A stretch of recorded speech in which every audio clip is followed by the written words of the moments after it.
성도, 하나님의 마음에 맞는 성도라는 제목으로 하나님의 말씀 전하도록 하겠습니다. 이 목공소의 연장들이 어느 날 교회에 모여서 회의를 했습니다. 이 당일 회원으로는 망치, 그리고 대패, 자, 톱, 그리고 못이 이렇게 참석을 했었습니다. 회장은 망치였고요. 또 그런데 회원 중에 몇몇이 이 회장인 망치를 이 망치에 대해서 불평을 하기 시작합니다. 다른 연장들의 주장은 망치는 항상 깨고 부수고 늘 소란스럽게 만들기 때문에 은혜가 안 된다는 것입니다. 그래서 망치를 반드시 내보내야 된다라고 주장을 했어요. 그 말을 들은 망치가 화가 났겠죠. 자신이 나가야 된다면 대패도 함께 나가야 된다고 이야기를 합니다. 왜냐하면 대패가 하는 일은 교회 안에서 늘 남을 감싸주기보다는 몽땅 벗겨내려고만 하는 모습을 보이기 때문입니다. 이 화가 난 대패가 옆에 앉은 자를 보고 이렇게 말합니다. 자는 항상 자기만 옳다고 들이대고 늘 남을 재기 때문에 은혜롭지 못하다면서 함께 나갈 자는 바로 자라고 이야기를 해요. 옆에 조용히 듣던 자도 그런 식으로 말한다면 여기 있는 톱도 함께 나가야 된다고 이야기를 합니다. 왜냐하면 늘 연합보다는 쪼개고 분리만 하고 있으니까 필요 없지 않느냐라는 논리를 펼치는 거예요. 마지막으로 톱은 못을 보고 이렇게 이야기합니다. 못은 늘 다른 사람을 찌르고 아프게 하니까 못이야말로 나가야 된다라고 이야기를 해요. 이렇게 한참 다투고 있을 때 목수가 들어옵니다. 그리고 아무 말 없이 모든 연장들을 사용해서 아름다운 강단을 만들기 시작합니다.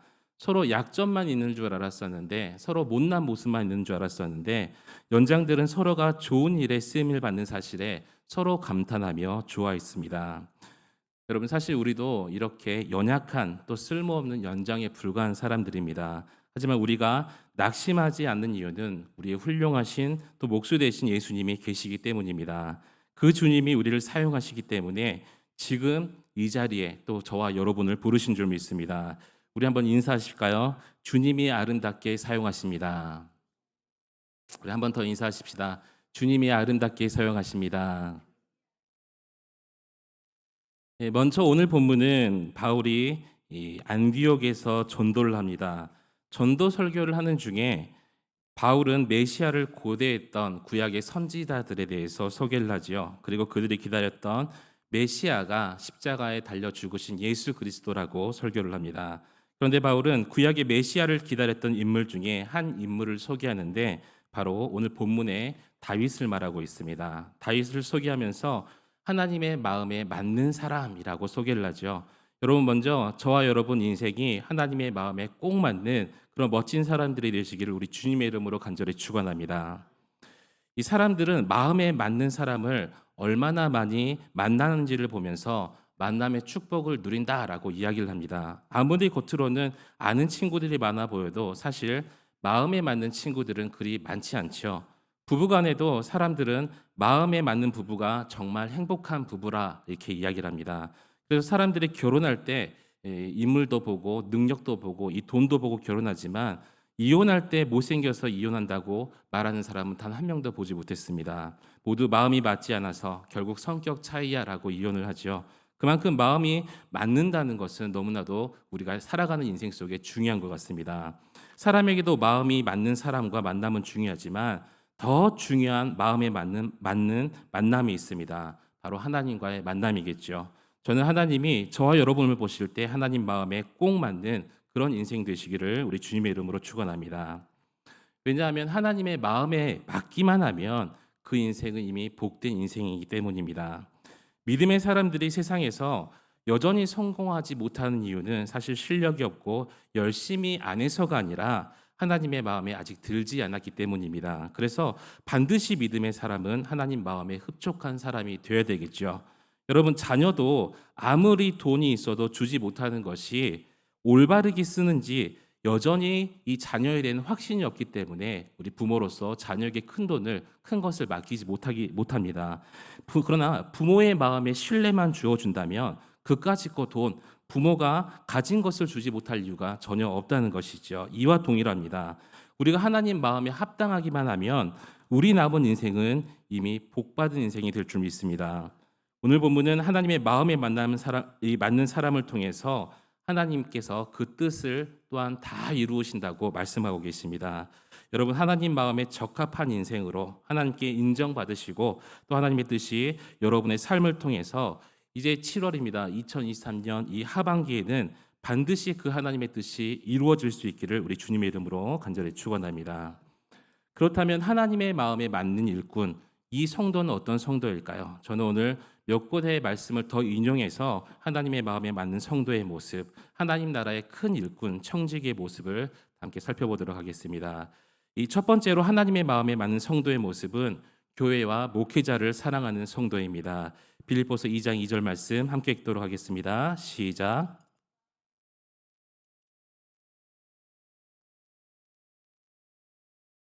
아멘. 이 뉴스를 보다 보면은 천륜을 거스리는 내용들이 심심치 않게 나오는 것을 봅니다. 돈 때문에 아들이 아버지를 정신병원에 가두기도 하고요. 돈 때문에 유명 여가수가 자신의 친어머니와 언론에서 이 다투는 내용을 보도하기도 합니다. 또 재벌 간, 이 형제 간의 돈과 이 사업상의 지위 때문에 서로 납치하고 법정에서 소송을 하는 것도 볼 수가 있습니다. 그런데 사람들은 이런 모습을 보면서 뭐라고 하냐면 콩가루 집안이다라고 이야기를 하죠.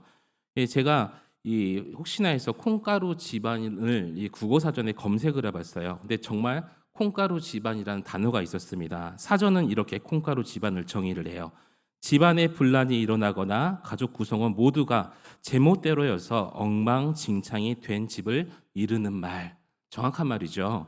다시 말씀드리면 질서 없이 자기 마음대로 행동하는 것을 그 집을 콩가루 집안이라고 정의합니다. 교회도 마찬가지라는 것이죠. 하나님께서 세우신 교회의 질서가 있습니다. 또 하나님의 자녀들이 모인 곳이 바로 이 교회라는 곳인데, 그래서 교회도 하나님이 주신 영적 질서가 사라지면 그 순간 콩가루 집단, 콩가루 공동체가 될 수도 있다는 것입니다. 하나님은 교회가 하나 되기를 원하시고 또 교회의 하나됨을 추구하는 성도들을 보시면서 마음에 합당하게 여기신 줄 믿습니다. 교회라는 것은요, 예수 그리스도의 피로 구속받은 사람들이 모인 공동체를 의미하고 있죠. 또 교회는 예수 그리스도의 인격과 구원의 사역을 선포하는 것이 바로 교회 공동체입니다. 교회를 세우시기 위해서 하나님은 여러분들을 예수 그리스도의 이름으로 이곳에 부르셨음을 여러분 믿으시기 바랍니다. 부름받은 저와 여러분이 그리스도와 연합되어서 이 한광교회 공동체를 이루었지요. 예수 그리스도의 이름으로 연합된 교회인데 왜 교회 안에서는 이러한 이야기, 저러한 이야기가 나오고 원망과 불평이 나올까요? 성경에 보니까 이러한 부류의 공동체가 있었습니다. 여러분, 예수님께서 부르신 제자들을 한번 기억해 보시기 바랍니다. 예수님께서는 역사상 가장 힘든 그룹을 인도하셨던 또 목양하셨던 분이었어요. 이 네 명은 어부 출신, 한 명은 예수님을 팔아먹었죠. 가룟 유다가. 또 테러 활동까지 서슴지 않았던 사람도 있었습니다. 열심당 시몬이라는 사람이었어요. 그런데 열심당 시몬이 가장 싫어하는 사람이 있었는데 세리 마태였습니다. 예수님 제자들 안에는요, 정치적인 성향으로 보면 극우, 중독, 극좌, 보수, 배신자, 별의별 사람들이 다 모여 있던 제자들이, 이 사람들의 공동체가 바로 예수님의 제자들이었다는 것입니다. 이 제자들끼리 서로 친했을까요? 안 친했을까요? 이 성경의 기록들을 보시면 제자들이 끼리끼리 몰려다니는 모습을 볼 수가 있어요. 갈릴리 출신들끼리 다니죠. 야고보와 요한, 베드로와 안드레. 근데 예수님께서 이런 제자들을 인도하시고 같이 사역하시는데 힘들겠어요? 안 힘들겠어요? 힘드시겠죠. 누가 더 높은가? 제자들은 그 와중에 또 서로 경쟁을 하고 있습니다. 그래서 교회는 가만히 두면 싸우겠어요? 안 싸우겠어요? 싸우게 되어 있다는 거예요. 출신도 다르고 살아온 환경도 다르고 성도마다 기질 또 성격 무엇 하나 똑같은 게 없습니다. 그런데 우리가 함께 있는 유일한 이유가 뭐냐면 바로 성령의 하나 되게 하심, 그게 전부인 줄 믿습니다. 여러분, 한강교회 성도들도 서로 다른 모습들, 또 서로 다른 의견, 서로 다른 목소리들이 분명히 있을 줄로 믿습니다. 그러나 성령님께서 하나 되게 하셔서 우리 한강교회를 66년간 한강교회가 하나님께 영광 돌리게 하시고 또 재개발과 임시성전으로 이전하는 문제, 성도님들의 이주하는 문제, 여러 가지 문제들이 있겠지만 성령님께서 지금까지 우리를 예수님의 제자같이 여러 목소리가 있었던 우리들을 인도하셨듯이 한강교회를 하나 되게 하심을 여러분 믿으시기 바랍니다.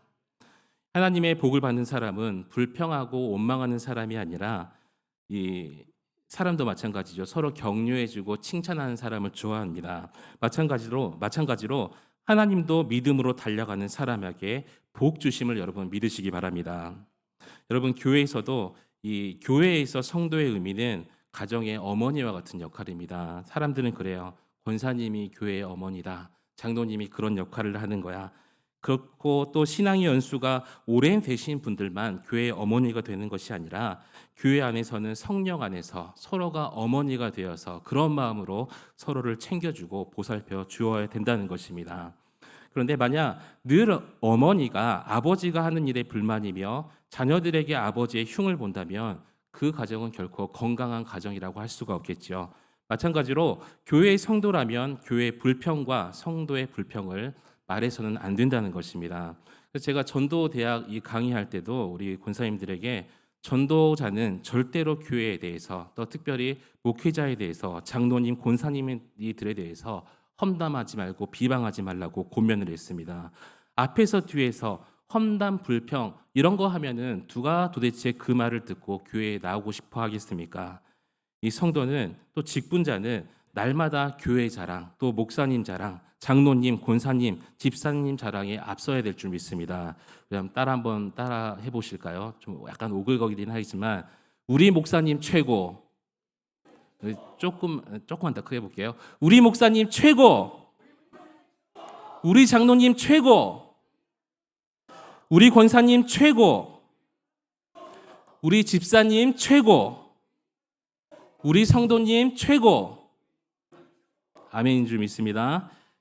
여러분 주의 종으로서 제가 여러분의 강력하게 권면드리고 싶습니다. 우리 이런 모습들, 사실 성도의 모습들이 내 마음에 들지 않고 교회의 모습들이 마음에 들지 않을 때도 물론 있겠죠. 여러분 이런 게 마음에 들지 않는다면 교회의 주인이신 하나님께 연약한 자, 또 그 연약한 모습을 그대로 보여주시고 기도해 주시기 바랍니다. 그때 하나님께서 그 연약한 자, 또 그런 모습의 기도를 들으시고 성령님께서 하나 되게 하시며 하나됨의 그 큰 힘으로 하나님의 사역을 감당하고 하나님께 영광 돌리게 될 것입니다. 여러분 2023년 하반기에는 교회를 더 사랑하고 특별히 하나님께서 한강교회에 세워주신 담임 목사님을 위해서 더 기도하고 더 사랑함으로 하나님의 마음에 맞는 귀한 모든 성도님 되시기를 우리 주님의 이름으로 간절히 축원합니다. 두 번째로 하나님의 마음에 맞는 성도의 모습은 은사가 분명한 성도입니다. 우리 베드로전서 4장 10절 말씀 함께 읽도록 하겠습니다. 시작.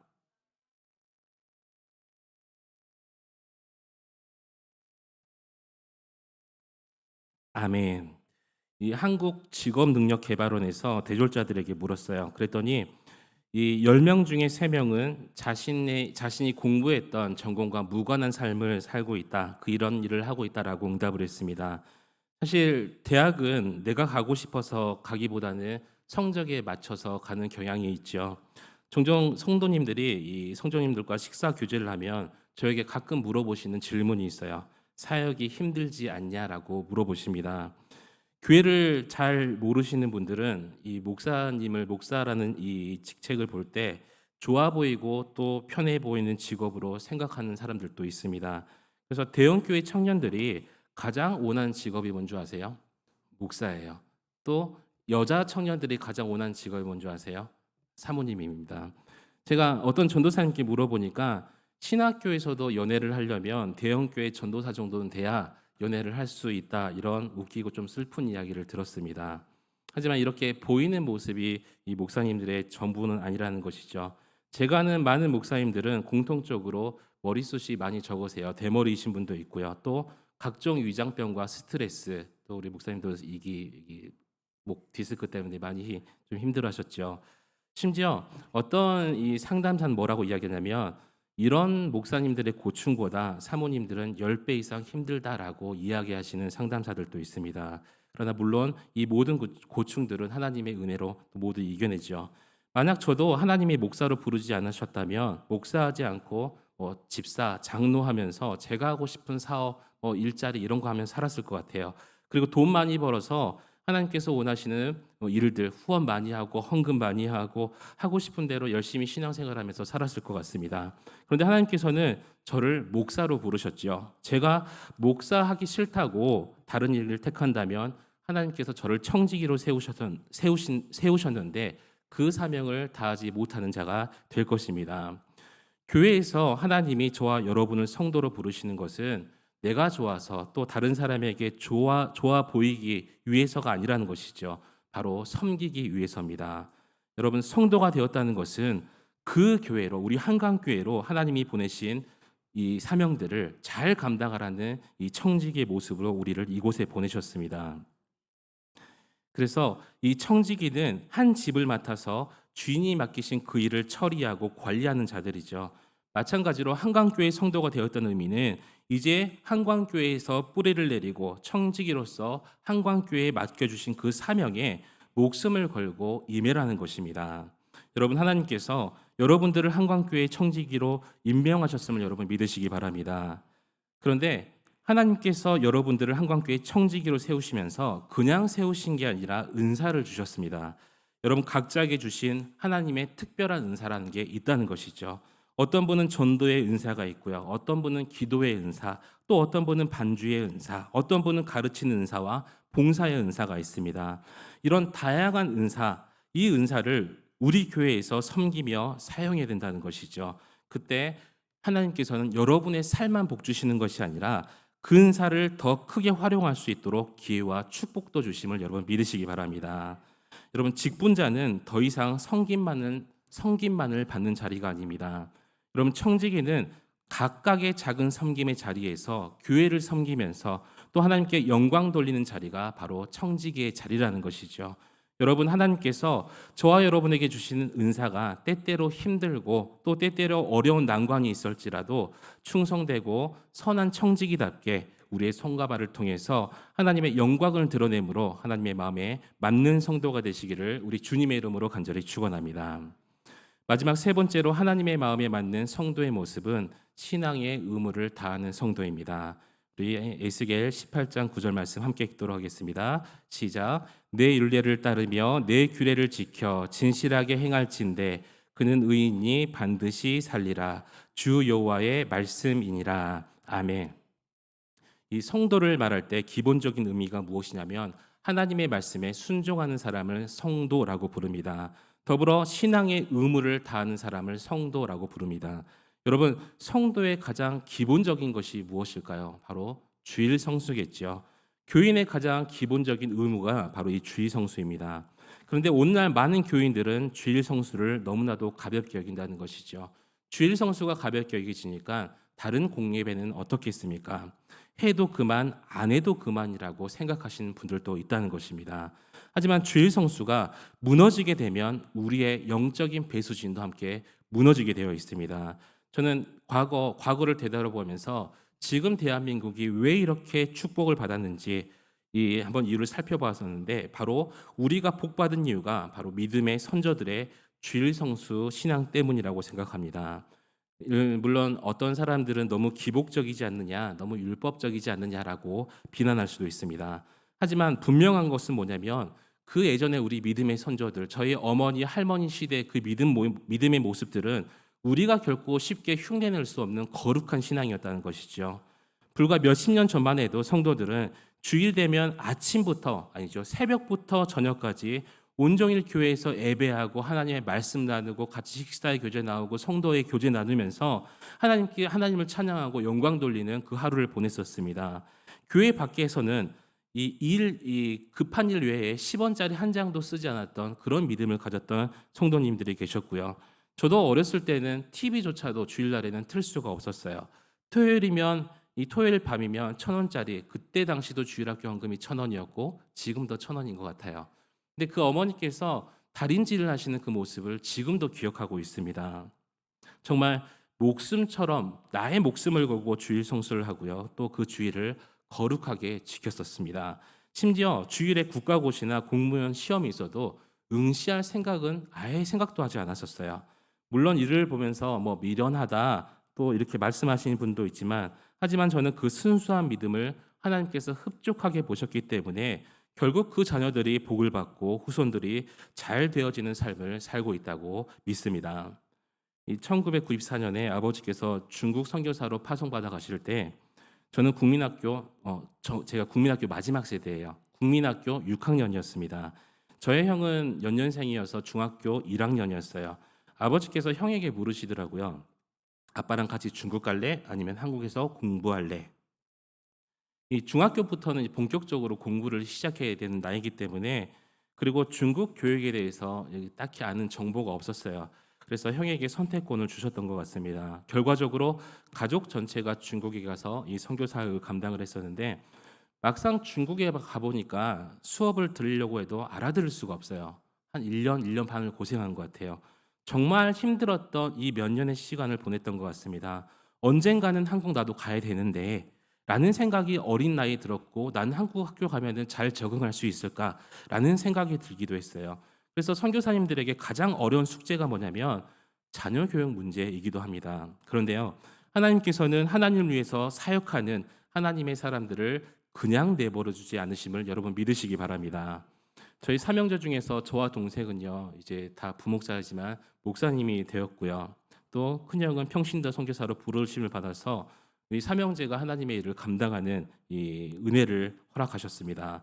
또 저에게는 더 큰 은혜를 주신 게 뭐냐면, 믿음의 이제 제 아들이 믿음의 4세대예요. 그래서 믿음의 4세대인 웅비까지 하나님께서 은혜를 주셔서 하나님의 자녀로 삼으신 줄 믿습니다. 저는 이 믿음이라는 것, 또 아들의 구원이라는 것을 선물로 하나님께 받은 것 같아요. 저는 지금 라이벨에서 사역하시는 박원정 선교사님 가정을 보면 정말 복된 가정이라고 생각을 합니다.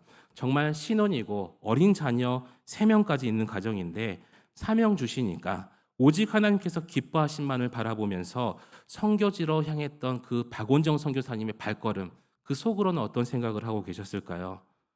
결단했을 때 얼마나 힘들었을까 한번 생각을 해봅니다. 마음이 얼마나 힘들었을까. 사모님이신 요한나 이 사모님을 바라보면서, 그리고 이 제가 보니까 가셨을 때 거의 젖먹이었던 아들도 있더라고요. 그 세 자녀들을 바라보면서 저는 감히 말씀드리건대 하나님의 놀라운 축복이 우리 박원전 선교사님과 요한나 사모님뿐만 아니라 믿음의 대를 이어가는 지금 자녀들에게도 넘치고, 또 그 큰 복이 넘치게 할 줄 믿습니다.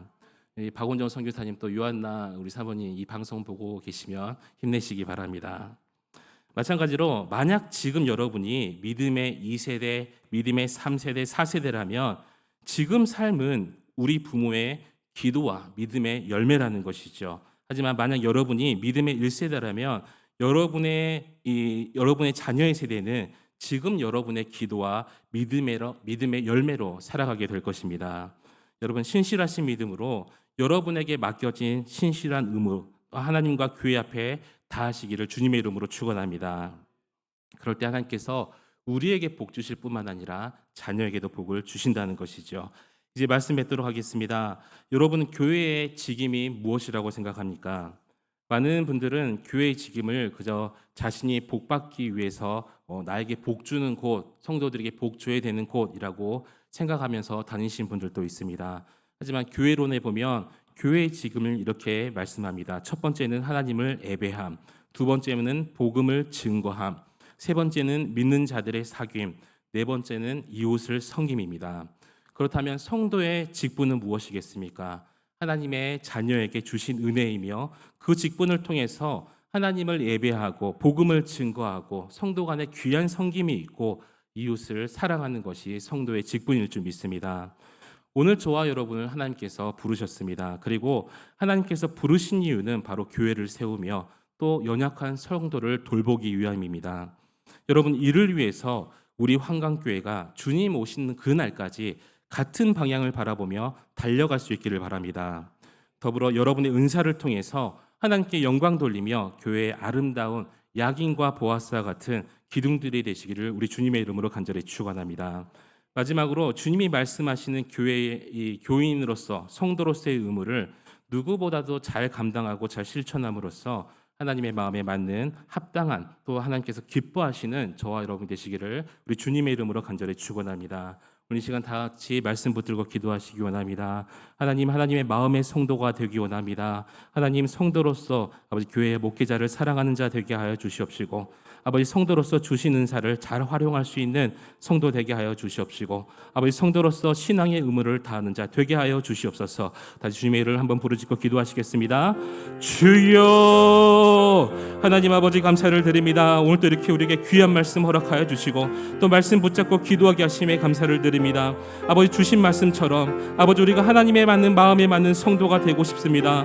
아버지 우리가 축복을 받고 싶습니다. 아버지 하나님께서 오늘 말씀하신 것 같이 아버지 하나님께서 만드신 그 교회를 아버지 사랑할 수 있는 자 되게 하여 주시옵소서. 아버지 우리가 마음을 같이하여 아버지 같은 사랑을 가지고 아버지 뜻을 합하며 아버지 한 마음을 품어서 아버지 교회와 또 하나님께서 세우신 우리 담임 목사님을 사랑하며 아버지 나아갈 수 있는 귀한 성도들 될 수 있도록 함께하여 주시옵소서. 아버지 하나님께서 우리에게 많은 은사를 주셨습니다. 아버지 각각 은사 받은 대로 아버지 교회를 위해서 아버지 복음 증거를 위해서 아버지 여러 가지 방면대로 하나님께서 주신 은사를 아버지 잘 활용하여서 아버지 하나님의 기쁨이 될 수 있는 아버지 모두가 되게 하여 주시옵소서. 아버지께서 선한 청지기가 되려가셨사오니 아버지 한강교회를 아버지 우리가 지켜나가는 청지기 되게 하여 주시옵시고 아버지 우리 청지기가 아버지 우리를 사명을 주셨사오니 아버지 한강교회 주님께서 주신 사명들을 잘 감당하며 나아갈 수 있는 아버지 착하고 충성된 청지기가 될 수 있도록 주여 허락하여 주시옵소서. 아버지 우리에게 많은 신앙의 의무를 주셨습니다. 아버지가 아버지 계명을 주시며 아버지 말씀으로 그 말씀을 지키라고 말씀하셨는데 아버지 우리의 삶을 돌아보면 아버지 우리의 편의 때문에 아버지 우리의 그 욕심 때문에 아버지 우리가 그 거룩성을 아버지 멀리하진 않았는지 아버지 다시 한번 우리 신앙을 점검하게 하여 주시옵시고 아버지 이제는 말씀 붙들고 하나님 앞에 더욱더 그 말씀을 지켜나갈 수 있는 아버지 귀한 믿음 허락하여 주시옵시고 아버지 그 성도의 의무를 다하며 나아갈 때 하나님께서 축복해 줄 줄 믿사오니 주께서 역사하시고 함께하여 주시옵소서.